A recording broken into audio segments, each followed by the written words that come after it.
Bienvenue dans Provision de vie.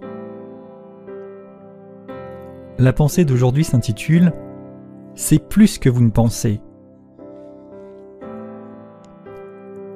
Dans l'évangile de Jean au chapitre 6, Jésus s'en alla de l'autre côté de la mer de Galilée de Tibériade.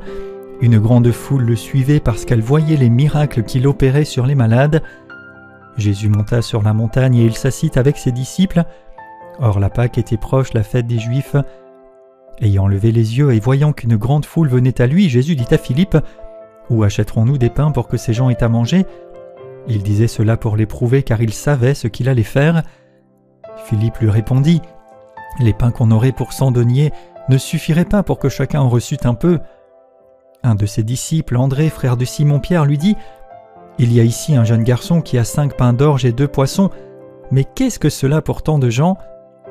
Jésus dit : « Faites-les asseoir. » Il y avait dans ce lieu beaucoup d'herbe, ils s'assirent donc au nombre d'environ 5000 hommes.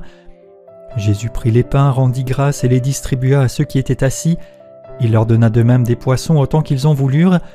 Lorsqu'ils furent rassasiés, ils dirent à ses disciples : « Ramassez les morceaux qui restent afin que rien ne se perde. » Ils ramassèrent donc, et ils remplirent 12 paniers avec les morceaux qui restèrent des 5 pains d'orge après que tous eurent mangé.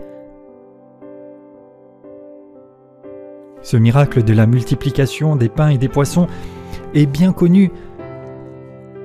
Mais remarquez ici la première réponse de Philippe à Jésus. Il dit : « Même si on achetait des pains pour 200 deniers, il n'y en aurait pas assez pour tout le monde. » Et puis André va dire aussi : « Il y a bien un gamin là qui a 5 pains d'orge et 2 poissons, mais qu'est-ce que cela pour tant de gens ?» Jésus ne s'est pas arrêté à leurs remarques et à répondre à leurs questions. Il leur a dit : « Faites asseoir ces gens et on va leur donner à manger. » Et selon les versions de l'Évangile, il est dit dans d'autres que Jésus dit aux disciples de les nourrir eux-mêmes. Mais dans tous les cas, toutes ces personnes ont été nourries et il restait même beaucoup de pain et du poisson.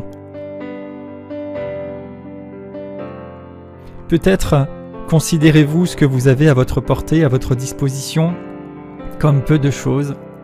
Peut-être dites-vous au Seigneur : « Mais qu'est-ce que c'est là, Seigneur ?»